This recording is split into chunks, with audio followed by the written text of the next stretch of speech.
Hello student. आज हम आपके सामने विंडोज कैसे इंस्टॉल की जाती है उसके बारे में सारी डिटेल आपको हम बताएंगे कि कैसे कैसे विंडोज इंस्टॉल होती है। इसकी सारी कहानी आज आप जानेंगे। जो बच्चे नहीं जानते हैं विंडोज इंस्टॉलेशन, वैसे आजकल इतना सरल हो गया है, सभी लोग जानते हैं और जानना भी चाहिए कि अगर कंप्यूटर इस्तेमाल कर रहे हैं तो कभी कोई प्रॉब्लम आ सकती है। तो इन चीज़ों को जानना बहुत जरूरी है कि हम कैसे विंडोज इंस्टॉल करते हैं। ठीक है, तो विंडोज के बारे में ऑपरेटिंग सिस्टम आपको पढ़ाया था कि ऑपरेटिंग सिस्टम भाई कितने टाइप का होता है। ऑपरेटिंग सिस्टम क्या है? तो एक हार्डवेयर और एक सॉफ्टवेयर के बीच का इंटरफेस है। तो मैंने अभी आपको ऑपरेटिंग सिस्टम, अगर ध्यान दिया देखिएगा हमारे साथ, तो मैंने आपको भी ऑपरेटिंग सिस्टम बताया। तो ऑपरेटिंग सिस्टम क्या है? तो मैंने बताया था एक कंप्यूटर एक सॉफ्टवेयर, मतलब एक हार्डवेयर सॉफ्टवेयर का इंटरफेस है और कहीं ना कहीं दोनों के बीच में सोर्सेस को मैनेज करने के लिए ऑपरेटिंग सिस्टम का यूज करते हैं। तो ऑपरेटिंग सिस्टम मैंने यहाँ पे दो टाइप के डिस्कशन किए थे ना, एक किया था CUI और एक किया था। तो CUI और UI क्या है? तो मैंने आपको बताया था ना, कैरेक्टर यूजर इंटरफेस, तो UI ग्राफिकल यूजर इंटरफेस।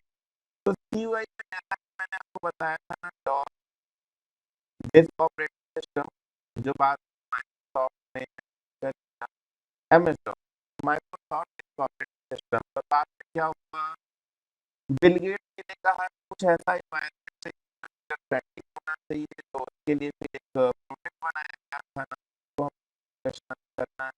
तो फिर आगे देखिए विंडोज। तो विंडोज 1.1, विंडोज 3.1, बहुत सारे वर्जन आए, 95, तो 98, ठीक है। फिर विंडोज 2000 आया था, 2000 से तक तक एक आया ME, फिर आपका XP आया, XP के बाद आया, और इसका के बाद देखते हैं तो और कौन कौन सी हैं। तो जैसे आपने लेटेस्ट में देखा होगा, तो 7 तो 8 भी है, तो 10 भी आएगा, और बहुत सारे लोग कर रहे हैं। तो भाई विंडोज कैसे इंस्टॉल करते हैं? ऑपरेटिंग सिस्टम की प्रॉब्लम है भाई, बिना ऑपरेटिंग सिस्टम के हम किसी भी कंप्यूटर या मोबाइल को ऑपरेट नहीं कर पाते हैं। ठीक है, तो विंडोज विंडोज अगर तो कोई खिड़की की बात नहीं कर रहे हैं यहाँ पे। विंडोज एक ऐसा प्रोडक्ट जो माइक्रोसॉफ्ट ने बनाया और जिसके द्वारा कोई ना कोई हार्डवेयर, चाहे लैपटॉप देखो, चाहे डेस्कटॉप देखो, चाहे कोई माइक्रो कंप्यूटर, सुपर कंप्यूटर भी देखिए ना, कोई ऑपरेटिंग सिस्टम होता है जिसके द्वारा आप उन चीजों को देखते हो, समझते हो, पढ़ते हो। ठीक है, तो अब विंडोज एक्सपी तो काफी पुराना हो चुका है, बट अगर देखें ओ लेवल के हिसाब से, तो ओ लेवल के सिलेबस में आगे कई बार विंडोज एक्सपी दिया होता है, लेटेस्ट चीजें आ रही हैं, तो 7 रोटेट हो सकता है। तो बच्चों बस इतना ध्यान देना है कि यहाँ पे बहुत सारी चीजें हैं, हम यहाँ पे पढ़ेंगे, यहाँ पे देखेंगे, और ठीक है, दोनों तरफ से क्राइसिस ज्यादा हो रही है, चारों तरफ से खड़े। ठीक है, विंडोज एचपी के बाद विंडोज 7 ऑपरेटिंग सिस्टम लोगों ने बहुत पसंद किया है। इसकी बहुत सारी खूबियां हैं एचपी में नहीं है, और ऐसे चीजें अपडेट हो रही हैं और उन चीजों को हम देखते रहेंगे। ठीक है, तो विंडोज 7 या विंडोज एक्सपी ये स्टेप कैसे हैं, कैसे इसको इंस्टॉल किया जाए। ठीक है, तो this guide assume that you are installing Windows XP on a new hard drive, मतलब जैसे कोई भी पुरानी हार्ड डिस्क हो सकती है, हार्ड डिस्क है, उसको कैसे इंस्टॉल करना है यहाँ पे बताएं, कैसे उसका पार्टीशन किया जाता है, और बहुत सारे कैसे चीज़ों को डाला जाए, वो सारी चीज़ें हम यहाँ पे डिस्कशन करेंगे। ठीक है, और मैं आपको बताना चाहूँगा कि जो आपका ओ लेवल है, ओ लेवल का जो आपका फोर्थ पेपर, ओ लेवल का जो आपका फोर्थ पेपर है, उसमें आपको विंडोज इंस्टॉलेशन, हार्डवेयर क्या है, सॉफ्टवेयर क्या है, प्रिंटर को कैसे इंस्टॉल करना है, को कैसे इंस्टॉल करना है, तो कैसे पार्टीशन करना है, प्रिंटर में कौन सा पैक है, नॉन पैक है, ये सारी चीजें बहुत सारी पूछी गई है। कहीं ना कहीं हार्डवेयर का पूरा असेंबलिंग पार्ट है। तो असेंबलिंग पार्ट में कैसे कैसे चीजें सीखनी है, वो सारी चीजें हम आपको बता रहे हैं। ऑपरेटिंग सिस्टम क्या है, फिर बताया ना कि इंटरफेस है, और ऑपरेटिंग सिस्टम को कितने भागों में बांटा गया है, तो ऑपरेटिंग सिस्टम यहाँ पे दो भागों में बांटा है, GUI, GUI मतलब कैरेक्टर यूजर इंटरफेस, और GUI मतलब ग्राफिकल यूजर इंटरफेस। अब डायरेक्टेड यूजर इंटरफेस जैसा मैंने बताया था, तो कुछ कमांड होते हैं, डायरेक्टरी है, डायरेक्टरी बनाना है, है, सीडी है, आरटी है, बहुत सारे कमांड थे। अब जीयूआई है, ग्राफिकल प्रेजेंटेशन है, तो उसमें भाई हमारे पास जीयूआई क्या है, कीबोर्ड दोनों चलते हैं, और कीबोर्ड चलते हैं तो भाई ये ऑपरेट कैसे होता है, तो ये ऑपरेटिंग सिस्टम मैंने डाटा पे जाता है। तो इसके बारे में आज बहुत अच्छे पढ़ेंगे, चलिए आगे बढ़ते हैं।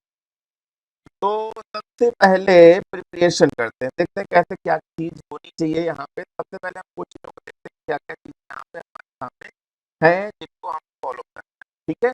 तो अब विंडोज एक्सपी तो लेके नहीं चलेंगे, हाँ, बट कुछ चीजें ऐसी हैं जो 7 भी हो सकता है, 10 भी हो सकता है, सभी कुछ साथ लेते हुए चलते हैं। वैसे यहाँ पे जो कॉन्सेप्ट दिया है वो विंडोज एक्सपी का दिया हुआ है, ठीक है। तो यहाँ पे हम विंडोज 7 को भी देखते हुए चलेंगे कि विंडोज 7 को भी कैसे हम इंस्टॉल करते हैं। पहले तो हम एक्सपी के बारे में पूरी कहानी को बताएं। तो यहाँ पे देखिएगा लिखा हुआ है legal copy of Windows XP home और प्रोफेशनल। तो भैया एक्सपी भी देखिएगा, एक्सपी जब ऑपरेटिंग सिस्टम आया, एक्सपी मतलब यहाँ पे है एक्सपीरियंस। एक्सपीरियंस की अगर हम बात करें तो एक्सपी में देखिएगा सबसे पहले जो आया था वो आया था आपका ट्रायल, ठीक है, demo version, trial version, demo version, professional version, ऐसे बहुत सारे वर्जन आए थे। ट्रायल भाई आप जानते हो भाई, वन टाइम ट्रायल किया, डेमो 7 डेज किया, प्रोफेशनल, और इसके बाद एक आया था, सॉरी, होम वर्जन भी आया था। होम वर्जन था 30 डेज के लिए, फिर प्रोफेशनल हो गया था 1 डे के लिए। तो यहाँ पे ट्रायल मतलब वन टाइम ट्रायल किया, कहानी खत्म हो गई। डेमो यहाँ पे 7 डेज का था, वो देखा, कहानी खत्म, ठीक है। तो यहाँ पे आप देखा फिर क्या हो गया, होम वर्जन आया, तो होम वर्जन में क्या हुआ, 30 डेज का था, वो भी दिक्कत प्रॉब्लम था, 30 दिन के बाद रिन्यू मांगता था। तो यहाँ पे प्रोफेशनल जब आ गया, तो यहाँ पे देखिएगा, यहाँ पे दिया हुआ है या तो होम के बारे में दिया हुआ है, मतलब या 30 डेज का पैकेज हो, या प्रोफेशनल फिर या 1 ईयर का हो। तो कुछ ऐसा होना चाहिए। अब यहाँ पे एक चीज और आ रही है, यहाँ पे बच्चे पूछे सर ये लीगल कॉपी का मतलब क्या हुआ। देखिए यहाँ पे भी होता क्या है कि जब माइक्रोसॉफ्ट विंडोज बनाता है, तो यहाँ पे क्या होता है कि जैसे अभी आपने देखा होगा, रिसेंटली सुना होगा, विंडोज 10 जो ओरिजिनल है उसका कोई पर्टिकुलर रेट है, 5,000, 6,000, 7,000, ठीक है। उसी तरह से क्या होता है जब माइक्रोसॉफ्ट देता है कि भाई ठीक है इसकी लीगल कॉपी है, तो होता क्या है, मार्केट में इसकी एक पायरेटेड बना दी जाती है। अब हम इसको पायरेटेड भी नहीं कह सकते, क्योंकि पायरेटेड सीडी मतलब यहाँ पे क्या हो गया, यहाँ पे हम लोग बोलेंगे क्रैक वर्जन। अब ये क्रैक वर्जन क्या है, देखिए क्वेश्चन पे क्वेश्चन उठते जा रहे हैं कि कौन से क्वेश्चन आएंगे। तो यहाँ पे क्रैक वर्जन की अगर हम बात करें, तो जो हम लोग विंडोज में पाते हैं, देखिए एक तो ओरिजिनल हो गई, दूसरी हम इसे बोलेंगे क्रैक वर्जन। तो जो क्रैक वर्जन होती है, इनमें क्या होता है, बहुत सारे जो ड्राइवर्स होते हैं। अब जैसे अब ड्राइवर भी क्या हो गया, तो ड्राइवर कुछ ऐसे प्रोग्राम होते हैं या ऐसे सॉफ्टवेयर होते हैं जिनको इंस्टॉल करते हैं तो हमारे सिस्टम में, जैसे आपने सुना होगा वीजीए ड्राइवर है, साउंड ड्राइवर, तो कुछ ड्राइवर्स की दिक्कत हो सकती है, ठीक है। बाकी सारा का सारा सेम हो सकता है, ठीक है। अब यहाँ पे देखिए, तो यहाँ सबसे पहला स्टेप आप यहाँ पे देख रहे हो कि क्या होना चाहिए। सबसे पहला स्टेप है legal copy of Windows XP home और प्रोफेशनल, ठीक है। होम हो या प्रोफेशनल तो हो ही, ठीक है, क्योंकि कम से कम कुछ दिन तक तो चले। अब यहाँ पे लिखा है, फिर उसका लिखा है वैलिड प्रोडक्ट की। तो वैलिड प्रोडक्ट की भी हो सकती हैं, क्योंकि देखिए लीगल के भी हो सकती हैं और यहाँ पे क्रैक वर्जन की भी की हो सकती हैं। ये की कितनी हो सकती है, तो 25 अल्फा न्यूमेरिक की हो सकती हैं। तो जैसे एक्सपी में पहले क्या होता था, पी एक्स आर टी, ऐसे बहुत सारी चीजें की आती थी, जो 25 अलग अलग ऐसे टेक्स्ट एरियाज बने होते थे, अलग अलग टेक्स्ट एरिया बने होते थे, जिनमें 5-5 की हम लोग रखते थे, ठीक है। तो 25 अल्फा न्यूमेरिक की होती थी और required driver for your motherboard. अब ये देखिए एक्सपी की बात चल रही है, तो शायद आपको ध्यान होगा कि जब हम लोग पुराने सिस्टम खरीदते थे, जब हम लोग पुराने सिस्टम, पहले पुराने समय सिस्टम खरीदते थे, तो जब भी हम लोग कंप्यूटर खरीदते थे, तो उसके साथ एक मदरबोर्ड की सीडी भी मिलती थी। मदरबोर्ड, अब मदरबोर्ड क्या है, मदरबोर्ड तो आप जानते हो, जिसको हम लोग पीसीबी बोर्ड बोलते हैं। पीसीबी मतलब printed circuit board, printed circuit board. अब उस मदरबोर्ड की अगर हम बात करें, तो उस मदरबोर्ड में बीजे ड्राइवर भी था, साउंड ड्राइवर भी था, तो ऐसे बहुत सारे ड्राइवर्स थे जिसकी रिक्वायरमेंट अलग अलग सिस्टम है। भाई कॉम्पेक्ट का था, तो कॉम्पेक्ट कंपनी अलग अपना मदरबोर्ड की सीडी देती थी, ठीक है। और मरकरी का था तो अलग देती थी, इंटेल कंपनी का था तो इंटेल अलग देती थी। तो सबके अलग अलग क्या होते थे, पीजे ड्राइवर्स होते हैं। जैसे ग्राफिक कार्ड है, किसी का साउंड कार्ड अलग है, ठीक है। तो इस टाइप की सारी चीजें हम लोग देखते हैं कि वहां पे इंस्टॉलेशन के टाइम जरूरत पड़ती है। मतलब ये वे कौन सी चीज है जब हम इंस्टॉलेशन करने बैठे तो हमें ये चीजें याद होनी चाहिए। सबसे पहले देखिएगा, मदरबोर्ड की जो की होगी, मदरबोर्ड की सीडी है वो तो हम रखनी है हमारे पास। दूसरा क्या है, की।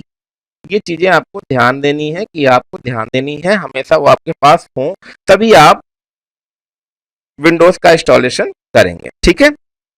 या फिर अगर आप ऑनलाइन करना चाहते हो उसके लिए भी सुविधाएं हैं। The connection to the internet to activate your Windows XP installation.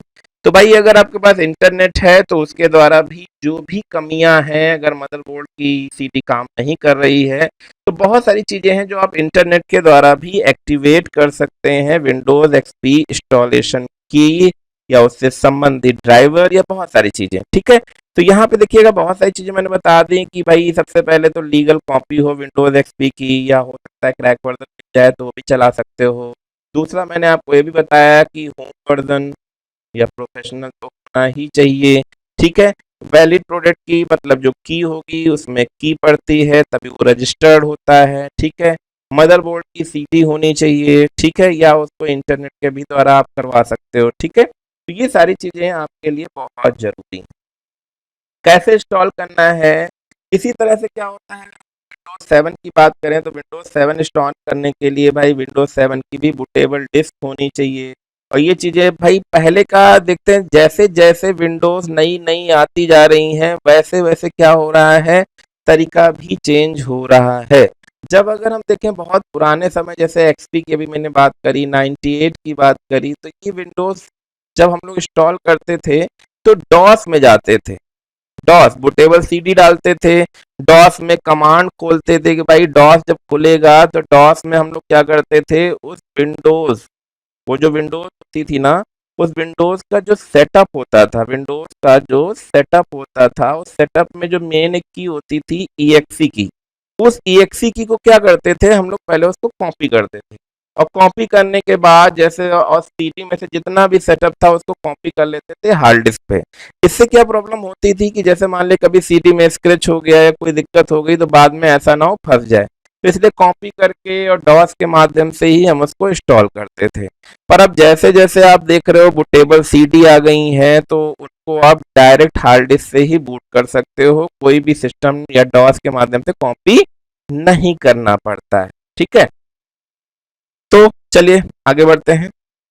Your computers, अब यहाँ पे देखिए अगर हम विंडोज डाल रहे हैं तो सबसे पहले कुछ और भी चीजों की जरूरत पड़नी है कि भाई अगर हम विंडोज डाल रहे हैं तो विंडोज की भी कुछ कॉन्फ़िगरेशन होनी चाहिए कि भाई अगर हम विंडोज डालें तो रैम कितनी लगी हुई है, हार्ड डिस्क कितना है, स्पेस कितना है, ये सारी चीजें भी देखनी पड़ती हैं। ठीक है। Your computer must be configure to boot from the CD. तो यहाँ देखिए कहीं ना कहीं स्टेप स्टार्ट कर दिया कि अगर हम किससे बूट कराएंगे, सीडी से बूट कराएंगे, क्योंकि डायरेक्टली नहीं हो सकता क्योंकि उसमें विंडो नहीं पड़ी हुई है। और पहले का माध्यम क्या था, डॉस था। तो डॉस को अगर आपको चलाना है तो दो ही तरीके थे उस टाइम, या तो आप फ्लॉपी डिस्क से बूट कराइए या सीडी से बूट कराइए। तो फ्लॉपी डिस्क में भी एक कमांड होता था ना, क्यू बेसिक, बहुत लोग नहीं जानते होंगे।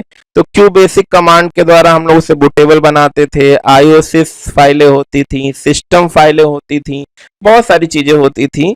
ठीक है। तो यहाँ पे नॉर्मली हम लोग लेते हैं कि भाई सीडी के द्वारा और डीवीडी के द्वारा। सीडी मतलब कॉम्पैक्ट डिस्क जिसकी स्टोरेज क्षमता होती है 700 MB, और डीवीडी जो 4.7 MB की होती है, जीबी की होती है। तो इसको सबसे पहले हम लोग इसके द्वारा बूट कराते हैं। You may need to configure your computer's BIOS. तो आप देखो यहाँ पे बायोस की बात कर रहा है। ठीक है। तो बायोस भी क्या है, एक प्रोग्राम है भाई। बायोस क्या है, एक प्रोग्राम है, बेसिक इनपुट आउटपुट सिस्टम। ठीक है। तो कहीं ना कहीं एक हार्डवेयर और सॉफ्टवेयर का कॉम्बिनेशन है जिसको हम लोग कहीं ना कहीं क्या बोलते हैं, मैंने आपको कई बार बताया है, फर्मवेयर। तो ये फर्मवेयर भी है बच्चों, ये क्या है, ये फर्मवेयर है। ठीक है। हार्डवेयर और सॉफ्टवेयर का कॉम्बिनेशन, जिसमें कई सारे हार्डवेयर और सॉफ्टवेयर का कॉम्बिनेशन भी होते हैं। तो भाई बायोस टू बूट प्रियोरिटी, भाई बायोस से जाके हम देखते हैं कि कैसे हम सीडी के द्वारा या हार्ड डिस्क के द्वारा या फ्लॉपी डिस्क के द्वारा, किसके द्वारा बूट कराना चाहते हैं। तो वो बूटेबल प्रोसेस कहाँ से होना है, वो कहाँ से होना है बच्चों, तो बायोस से होना है। तो बायोस से जब प्रोसेस होगी ना, बायोस से प्रोसेस, तो उस बायोस के द्वारा हम देखते हैं कि भाई सबसे पहले फर्स्टली हम किससे बूट कराएं, क्योंकि डायरेक्ट हार्ड डिस्क में तो कुछ होता ही नहीं है, हार्ड डिस्क तो खाली है। अब हार्ड डिस्क जब खाली है तो उसमें थोड़ी ना कुछ बूट हो जाएगा।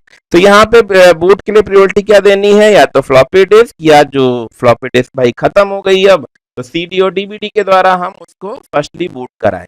ठीक है, तो इसके लिए यहाँ पे ऑप्शन पे भी जाना पड़ता है। तो इसके लिए क्या करते हैं भाई, आप अगर जब भी आप ओपन करिएगा तो कीबोर्ड में देखिएगा F9 या F12 की लिखी होगी कि बायोस की, देखिए मैं आपके सामने लिखे दे रहा हूँ, F9 होगी या F11 होगी, जो बायोस को ओपन करेगी। किसको ओपन करेगी, बायोस को ओपन करेगी। पर ये कैसे, जैसे ही आप सिस्टम स्टार्ट करिए दूसरा हाथ आप ये समझिए F9 या F11 जो भी आपकी की हो उस पर रखे रहिए। कई सारे सिस्टम में तो F2 भी होती है, तो उसको ध्यान देना है कि हमारा जो बायोस की है वो है कौन सी। ठीक है, चलिए आगे बढ़ते हैं। तो देखिए यहाँ पे मैंने बायोस का पूरा सेटअप दिखा दिया। यहाँ पे जो बायोस का सेटअप है आपके सामने वो देखिएगा, बायोस सेटअप यूटिलिटीज।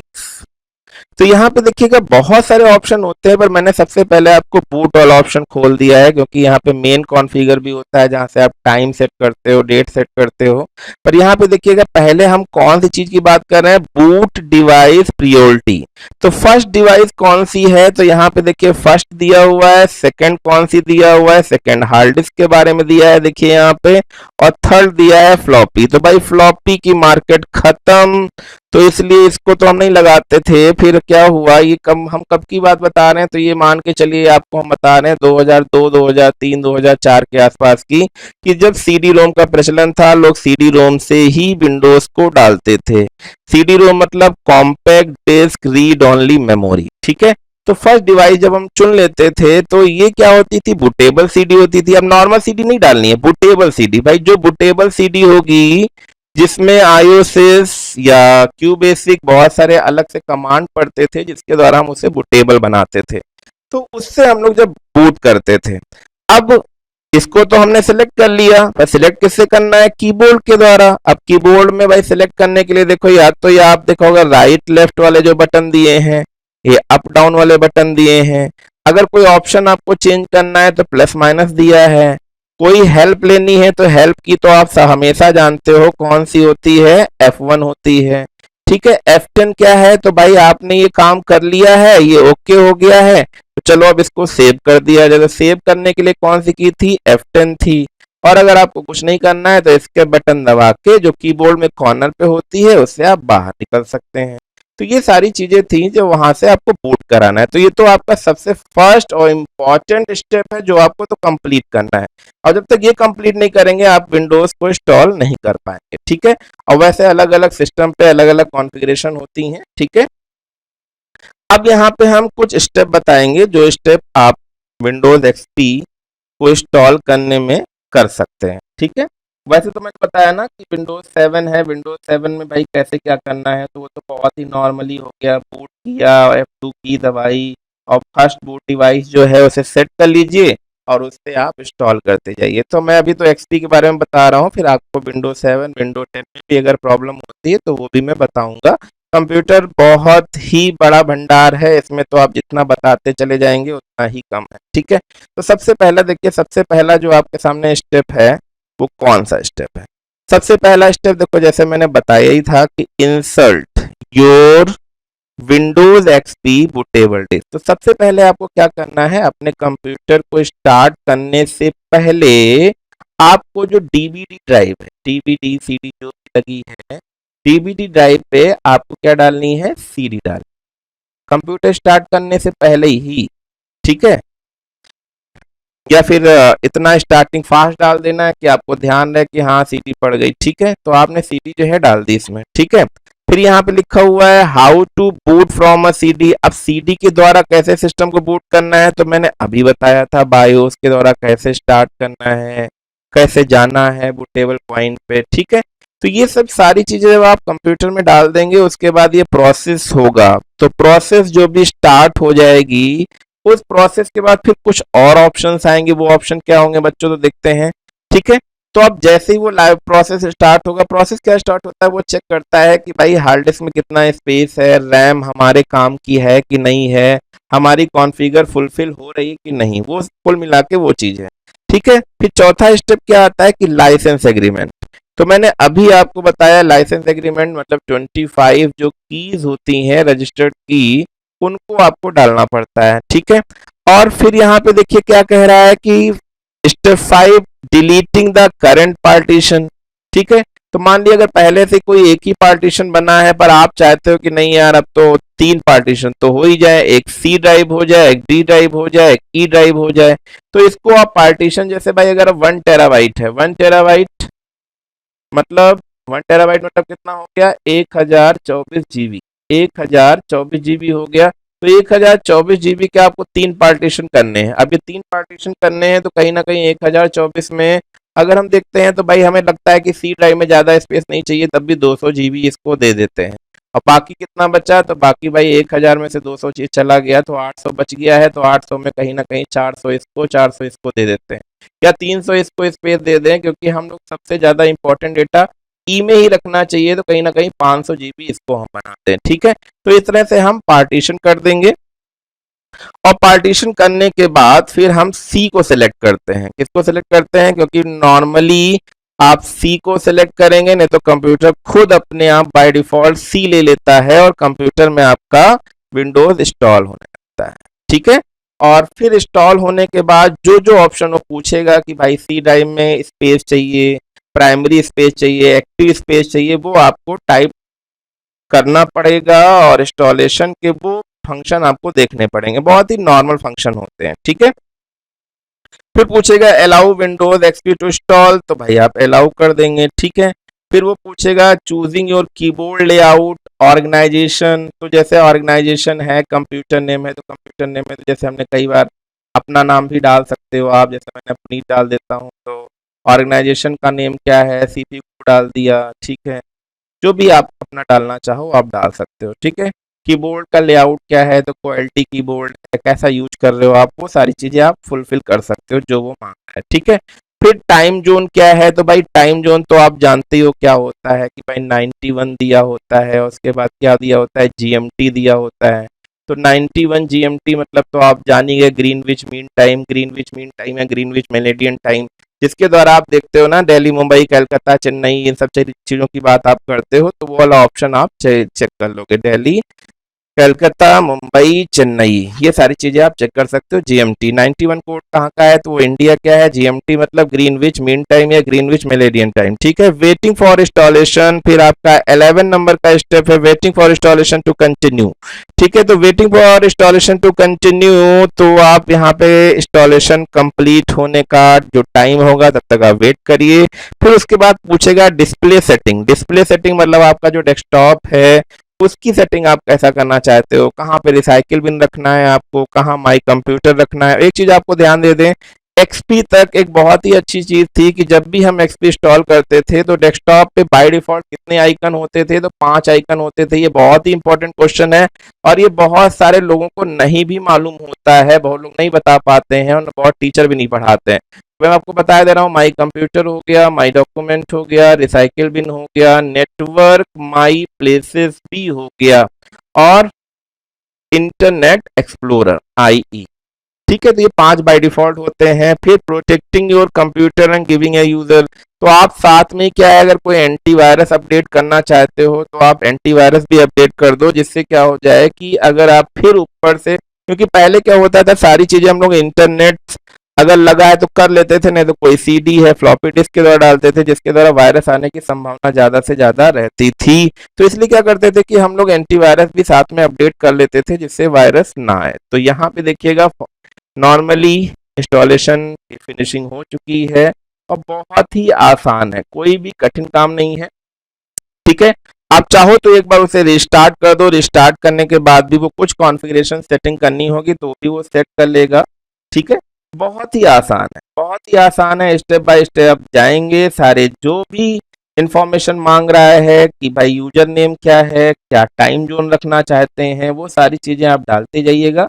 बहुत ही आसान होता है, कुछ भी कठिन नहीं है। ठीक है, पार्टीशन भी करिए, सारी चीजें चेक करिएगा, बहुत ही नॉर्मली एक बार आप डालेंगे और तुरंत सीख जाएंगे। ठीक है, तो यहाँ पे देखिएगा आज का सेशन तो कंप्लीट हुआ, और ये ओ लेवल का जो 4th सेमेस्टर का है उसका एक एक्सपी मतलब विंडोज को इंस्टॉलेशन करने का कैसा तरीका है, ये तरीके बस आप पेपर में लिख दीजिएगा, क्योंकि 14 स्टेप है, कोई ज़्यादा याद करने में दिक्कत नहीं आएगी, और आपको बहुत ही नॉर्मली बायो से समझा दिया है, और आप ऐसे ही लिखाएंगे ना तो कहीं ना कहीं बहुत अच्छे नंबर मिल जाएंगे, और इंटरव्यू में पूछेगा तो आप आराम से बता भी सकते हो। ठीक है, तो आज आपको सेशन कैसा लगा, लाइक करिए, शेयर करिए, और बच्चों के साथ ज़्यादा से ज़्यादा सब्सक्राइब भी करा लीजिए, जिससे और जो भी बच्चे ओ लेवल या ट्रिपल सी या कंप्यूटर या बैंकिंग या कोई भी कंपटीशन का एग्जाम दे रहे हैं तो उनसे आप जरूर सब्सक्राइब भी कराइए, उनको शेयर भी करिए, जिससे उन इसका फायदा मिले, क्योंकि आप बैंकिंग सेक्शन में भी जानते हैं आरआरबी में कम से कम इसके 40 क्वेश्चन आते हैं। ठीक है, तो कंप्यूटर का कोई भी टॉपिक छूटना नहीं चाहिए, आप सभी लोग पढ़ते रहिए, हम यही आशा करते हैं जितना आप पढ़ेंगे उतने अच्छे नंबर भी आप लाएं।